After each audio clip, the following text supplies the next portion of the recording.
네, 여러분 안녕하십니까. 부자아빠 주식학교 공장장입니다. 2019년 5월 13일 월요일입니다. 한 주를 시작하는 월요일인데요. 돈이 빛나는 밤에 시작하도록 하겠습니다. 시장이 또 하락을 하면서 시장이 마무리가 되었습니다. 코스피 지수가 1.38%, 코스닥 지수가 1.91% 하락 마감하면서 양지수 모두 하락 마감이 되었는데요. 아무래도 지금 지수가 하락하는 것에 가장 큰 이유가 있을 듯한데요. 그것들이 무엇이고 또 시중에서 계속 말이 많은 미국과 중국에 대해서도 얘기를 한번 해보면서 시장이 과연 무엇 때문에 그리고 그 빠지는 이유가 무엇인지 한번 오늘 세세히 한번 분석해 보도록 하겠습니다. 자, 부자아빠 주식학교 최 이사님 모시도록 하겠습니다. 안녕하십니까? 네, 반갑습니다. 네, 반갑습니다. 네. 시장이 지수는 굉장히 큰 폭으로 하락을 했습니다. 오늘 장중에 2080선을 깨면서 코스피도 하락, 코스닥도 하락한 모습들인데요. 아무래도 지수 하락에 가장 큰 요인을 주는 무언가가 있겠죠? 그렇죠. 네네. 뭐 어딘가에서 이제 그 범인은 나오게 되어 있습니다. 네네네네. 네, 명탐정 코난이 한번 또 출동해 보면 네. 네, 그 범인이 누구냐? 지금 네. 보니까 기관과 외국인의 매도가 일단 나오고 있는 부분이에요. 네네네. 기관과 외국인의 매도가 나오는 부분이고 이게 지난주 옵션 만기일 때부터 이제 나오고 있는 그런 네. 상황이죠. 네. 뭐 다행히 이제 외국인 매도 물량이 조금씩 줄어들고는 있다라는 부분이 좀 있긴 합니다만은 그래도 여전히 1,000억 원대 이상 네. 매도가 나와서 지금 3일간 물량만 보더라도 5천억이 넘는 물량이거든요. 네, 그러니까 맞습니다. 제법 많은 물량이 나왔다라고 볼 수가 있겠죠. 그러면 이제 이 외국인들이 매도를 하기 때문에 네네. 지수가 일단 밀렸다 봐야 되겠죠. 그러면 네네네. 외국인들이 왜 팔면은 지수가 빠지느냐? 대체적으로 이제 기관이나 외국인들은 이 금액 자체가 덩어리로 들어오잖아요. 네, 맞습니다. 그래서 덩어리 자금이다 보니까 쪼잔한 거 안 하고 좀 큰 거, 네, 덩어리 큰 거, 시총 상위권 종목들을 좀 많이 거래한단 말이죠. 그렇죠. 1, 2위를 네네. 거의 거래를 하니까요. 네. 그래서 보통 외국이나 기관들이 매수할 때는 이 시총 상위권 종목군들의 매수가 들어오기 때문에 주가 네. 상승하게 되는 네네. 그런 현상들. 음. 그리고 이제 반대로 매도가 나갈 때는 대체적으로 이제 이런 시총 상위권 종목에서 매도가 나가는 그런 포인트가 나타나기 때문에 네. 지수가 좀 밀리는데, 근데 문제는 이제 외국인들이 왜 매도를 하고 있느냐 이 부분이 되겠죠. 네. 그러니까 외국인들이 도대체 왜 팔고 있느냐 이 부분인데 이게 이제 환율 때문이다라는 분석이 좀 지금 강하게 나오고 있습니다. 지금 환율이 오늘도 네네. 장대 양봉으로 급등하면서 우리 원화 가치가 굉장히 하락하는 모습인데 지금 장중 1187.5원으로 마무리가 되었습니다, 오늘. 네네, 1187.5원. 야, 엄청나게 높은 거죠. 이게, 네네네. 아침만 하더라도요, 이게 그렇게 많이 안 올랐었거든요. 네네네. 근데 오후에 제가 딱 방송을 마치자마자 이놈이 갑자기 올라가기 시작했네요. 네. 완전, 야, 최 이사 방송 끝났구나 하면서 올라가기 시작한 거 같은데. 1185원대에서 네네. 좀 머물러 있었었는데, 예. 네네, 맞아요. 오전 그 11시 정도까지만 해도 1180원이었는데, 갑자기 네네. 이게 올라가기 시작하면서 막판까지 땡겼죠. 이 환율이 이렇게 올라가는 부분들이 나오게 되면은, 아무래도 이제, 그 외국인들 입장에서는, 그, 나중에, 달러를 바꿔갈 때, 네네. 이제 원화를 더 많이 지불해야 되기 때문에, 더 올라간다는 어떤 생각이 들었을 경우에는 빨리 팔고자 하는 부분들이 많이 나타나게 되겠죠. 그래서 이런 부분들이 이제 외국인들의 이탈을 좀 만들어내는 부분들이고, 네. 또 외국인들이 매도를 하더라도 사실적으로 외국인들 매수가 들어오게 되면 괜찮은데, 외국인들이 들어오는 입장도 이게 좀 애매하죠. 지금 1달러에, 만약에 1150원이다 그러면은, 네네네. 1달러에 1150원을 받고 들어오는데, 네. 환율이 계속 올라간다 싶으면은 나중에 1180원을 받을 수 있는 거잖아요. 좀 기다리겠죠, 아무래도. 네, 그러면 이제 더 올라갈 때까지 기다리겠죠. 그러니까 들어오지 않는 대기 물량들. 네네네. 그리고 여기서는 이제 매도 물량이 나오고 있기 때문에, 현재 이런 부분들을 커버할 수 있는 부분들이 부족하다라고 볼 수가 있는 내용이죠. 네네네. 그래서 외국인들의 이런 그 환율 상승에 대한 부분들 때문에 매도가 좀 나오는 부분들이 좀 있었고, 이 부분들이 대형주 쪽에 일부 집중이 좀 되면서 주가가 좀 하락하는 그런 형태로 가지 않았나. 이렇게 좀 분석이 되고 있습니다. 네, 오늘 뭐 셀트리온이 장중 3% 정도 하락하는 네. 모습을 보였고요. 시총 상위주인 삼성전자, SK하이닉스 마찬가지, 현대차도 마찬가지 1%대 빠졌고요. LG화학도 3%대 빠지면서 조금 낙폭을 더 키우는 모습들. 삼성바이오로직도 오늘 4% 장중 4% 빠지면서 저점을 좀 위협하는 그런 네네. 모습들인데, 그렇게 본다면 환율이 또 급등하는 이유가 있을 것 같은데요. 이거 그렇죠. 뭐 때문에 또 이렇게 갑자기 환율이 이렇게 급등하는지 너무 좀 이렇게 근래에 들어서 네네. 너무 급격한 것 아닌지라는 좀 우려가 들긴 하는데요. 그 원인이 뭐가 있을까요? 이게 이제 4월 말부터 이제 급등세를 보이기 시작했단 말이에요. 네네네. 그러니까 4월 말, 5월 4월 초부터. 말부터 네.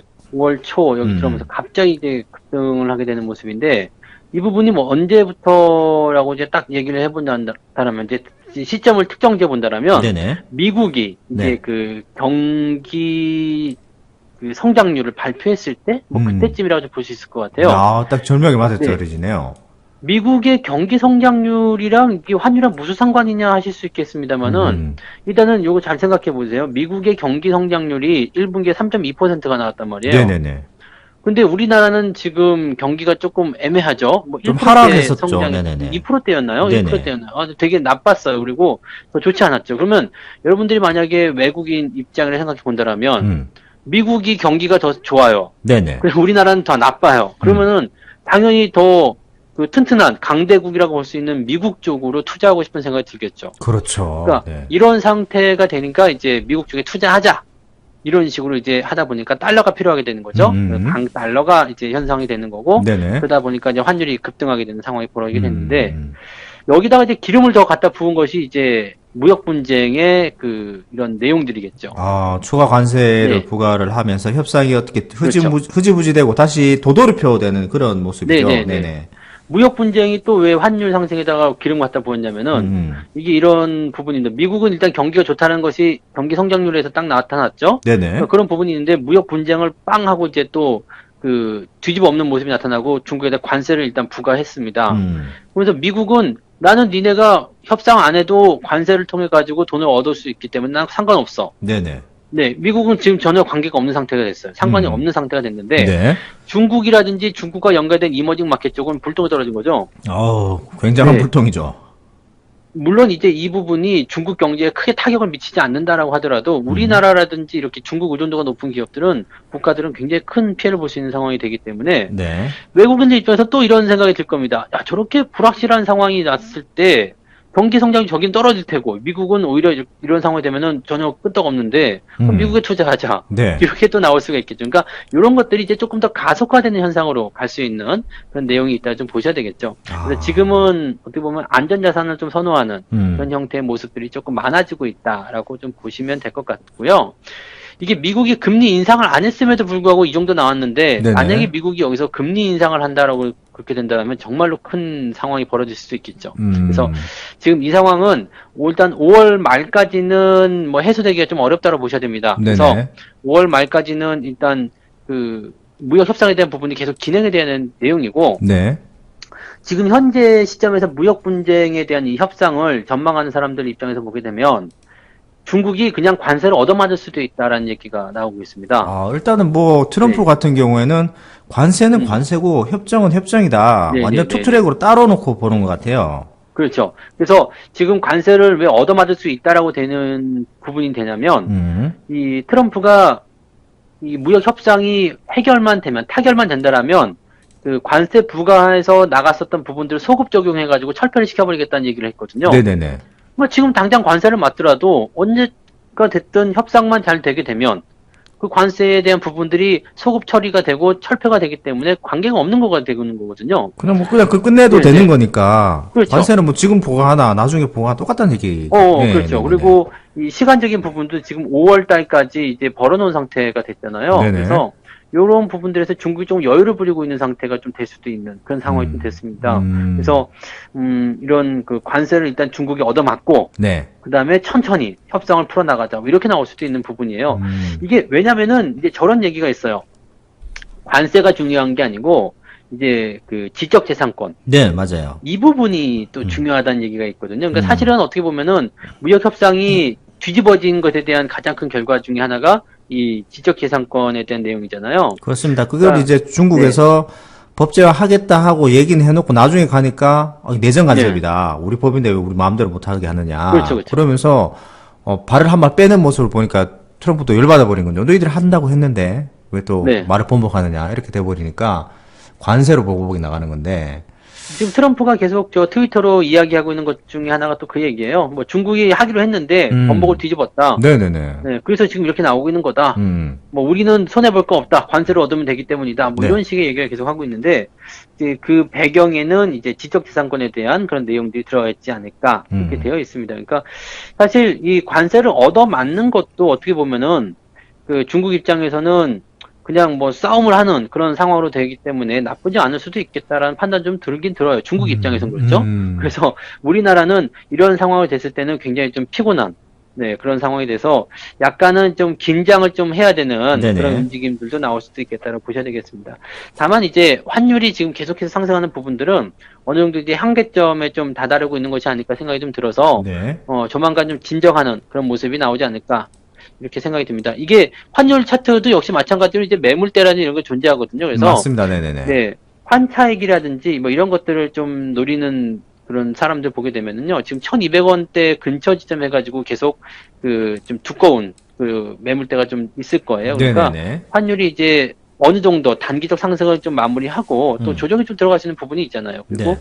유가 같은 경우는 이제 지금 크게 오르지 않고 계속 횡보하는 모습이기 때문에 네. 뭐 이렇게 좀 자극을 시킬 수 있는 부분들이 계속 이 약발이 좀 떨어지게 된다라면 환율도 좀 진정하는 그런 효과가 나오지 않을까. 그러면 외국인들의 매도도 좀 줄어들지 않을까. 시장도 반등하지 않을까. 이렇게 연결이 계속 되겠습니다. 그래서 네네네. 그 부분이 또 절묘하게 5월 말로 맞아 떨어지는 것이 아닌가. 그런 생각도 좀 해봅니다. 협상, 뭐 타결, 긍정적 뭐 이런 얘기가 나올 수도 있지 않을까. 네. 네. 시장이 계속 그렇게 핑계를 만들고 스토리를 만들어가면서 이게 끌려가는 부분들이라서 그렇게 생각하시는 것도 좋을 것 같다고 생각이 좀 듭니다. 네. 네, 뭐, 저희들은 지난주 우리나라 같은 경우에는 옵션 만기일이 끝이 났는데, 예, 미국 시장 같은 거 셋째 주잖아요. 네, 그렇죠. 뭐 중국도, 네. 네, 셋째 주다 보니까, 그, 전체적인 변동성은 좀 더 커지는 상황인데, 오늘 또 자세히 좀 뜯어보니까, 하락했던 종목들, 코스닥에서 하락했던 종목들, 거래소는 못전 이제 시총 상위 종목들이 많이 하락을 했던 모습들이고, 네네. 코스닥에서도 시총, 그게 하락률이 큰 종목들을 살펴보니까, 최근에 좀 급등을 많이 했던 종목들 위주로 좀 급락이 나왔네요. 맞습니다. 이게 네네. 지금 하락폭이 큰, 그러니까 낙폭이 뭐 20%뭐 이렇게 가까이 나온 종목들 보게 되면은요, 이게 지금 뭐 XINC가 지금 가장 많이 하락한 걸로 나오지만, 네네네. 이게 저점 1170원부터 시작해가지고 2960원까지 올라갔던 종목인데, 단기간 200% 오늘, 나왔던 종목이네요. 네. 오늘 음봉 한번 맞은 거거든요. 네. 20% 빠졌다 하더라도 뭐 크게 문제 없는 상태. 거의 지금 그 다음에 두 번째로 많이 빠진 게 오리엔트 종목. 오렌트 종목. 이것도 네. 강하게 상한가 상승세를 만들어다가 한번 얻어맞는 거. 네. 뭐 이런 식이거든요. 뭐 대한항공 우선도 말할 것도 없겠고요. 네네. 뭐 그 국일제지도 마찬가지죠. 지금 뭐 상한가를 3번이나 보여준 상태에서 하한가를 한번 맞은 상태. 그러니까 지금 이런 종목들이 대부분이에요. 그러니까 낙폭이 크다라고 해서 우리가 걱정하실 내용이 전혀 없다는 얘기죠. 네네네. 그다음에 그 전체적으로 좀 아까 전에 말씀드렸던 대로 이제 매도가 좀 나오는 그 외국인들의 매도나 기관들의 매도가 좀 대형주에 좀 집중이 되기 때문에 네. 이런 가중 평균 이런 그 영향력을 생각했을 때 나타나는 부분들이 이제 좀 많이 매겨지다 보니까 뭐 그런 부분이지 않을까 생각합니다. 그래서 지금 현재 그 시가총액이 작은 종목들의 움직임들은 많이 올라간 부분에서 차익 매도, 그래서 네네네. 공포를 좀 주는 부분이 있지만은 실제로 시장에 큰 영향 주지 않고 있고요. 시장이 빠지는 부분들은 이제 삼성전자나 하이닉스나 이런 종목군들, 저기 시총 상위권 종목 중에서 주가를 좀 밀어내리는 그런 형태로 가고 있기 때문에 이런 종목들도 많이 안 빠져요. 그렇죠, 그렇죠. 네. 네. 영향은 좀 많이 줄긴 합니다만은 많이 안 빠지죠. 지금 삼성전자가 만약에 0.5% 빠졌다. 그러면은 이게 시가총액이 250조잖아요. 그렇죠. 그러면은 0.5% 하락했다 그러면 한 1조 2,500억 정도가 날아간 거잖아요. 그렇습니다. 네네. 그러니까 1조 2,500억 정도가 날아갔다라면은 이거 규모는 좀 클 수 있죠. 근데 낙폭 자체는 작기 때문에 네네. 시장에 대한 규모는 많이 하락할 수 있어도 이런 전체적인 그 계좌나 이런 부분들이 크게 변하지 않을 겁니다. 그러니까 네. 이런 식으로 좀 보시면 돼요. 그러니까 이런 내용들은 우리가 뭐 수급 지금 너무나 복잡하게 많이 얽혀 있어서 좀 그 시장을 그 분석하시는 분들은 좀 답답하시거나 좀 혼란스러우실 수 있겠는데 네네. 그래도 그냥 간단하게만 보시면 외국인 수급을 일단 계속 보셔야 되는 게 맞는 거고요. 네네. 이 수급이 매도가 나오는 부분들은 환율의 영향. 이 환율은 지금 미국과 중국 간의 무역 분쟁 이렇게 연결이 계속 되어 있고 그래서 매도가 나오는데 일부 많이 올라간 종목에 대한 차익 매도 그리고 네네. 대형주들에 대한 매도가 나왔기 때문에 시장은 하락해 보이지만 실제로는 큰 영향이 나오지 않고 있다. 이 정도로 마무리하시면 될 것 같아요. 네, 일단 뭐 깔끔하게 정리를 해주셨는데요. 네. 시장 하락의 가장 큰 원인은 환율 상승에 있습니다만은, 그거의 또 뒷배경에는 미중 무역 협상이라는 거기에 대한 타결 결렬이라는 그런 또 내용이 숨어져 있고, 지금 뭐 코스피든 코스닥이든 하락률 큰 종목들을 살펴보면은 최근에 급등했던 종목들 위주로 많이 이제 차익 매물들이 많이 쏟아지면서 네. 하락률이 크기 때문에 실제로 전체적인 포트폴리오 잘 분산해 놓으시고 급등한 종목과 따라가지 않으셨다면 포트폴리오 어느 정도 균형은 맞아져 있는 그런 모습이기 때문에 앞으로 향후에 또 지수의 움직임, 종목들의 움직임을 보면서 또 추가로 매수하실 수 있는 좋은 기회가 또 오지 않을까 생각이 되니까 조금 시장을 살펴보시고 최 이사님 그렇죠. 말씀하셨던 대로 외국인들의 그런 흐름들도 살펴보시면서 대응을 하시면 될 것 같습니다. 자, 오늘 뭐 깔끔하게 정리해 주셔서 감사하고요. 네. 자, 마지막, 구호를 하고 이제 마치도록 하겠습니다. 네. 시장의 전체, 상황을 보면은, 코스피 지수가 뭐, 작년 10월, 그 다음에 올해 1월, 그 다음에 또, 요번에 5월이 오는 이 조정이 꽤 아프게 들어오는 느낌을 많이 가지실 것 같아요. 근데 저희들이 항상 이제 악재에도 매수를 해나가고, 악재에 오히려 더 역발상적으로 투자를 하는 것이 여러분들 계좌를 키우는 방법이라는 말씀을 많이 드리는데 오늘 간단하게 그러면은 역발상 투자의 결과는 달콤하다 이렇게 말씀을 드리고 마무리하는 게 어떨까 싶습니다. 역발상 투자는 좀 리스크를 좀 동반하기 때문에 그렇죠. 그런 부분도 같이 좀 넣었으면 좋겠어요. 수익을 또 크게 보려면 리스크도 같이 걸어야 되잖아요. 그렇죠. 그러면은 네네. 하나 더 포함해야 되겠네요. 리스크를 건 역발상 투자의 결과는 달콤하다. 매우 달콤하다로 해야 되겠고. 그럼 제가 네. 리스크를 건 역발상 투자에까지 하면은 뒤쪽 해주시면 네. 될 것 같습니다. 자, 그럼 마무리하도록 제가 하겠습니다. 하는 건가요? 네, 네. 알겠습니다. 네. 리스크를 건 역발상 투자의 결과는 매우 달콤하다. 네, 감사합니다. 고맙습니다. 네, 감사합니다.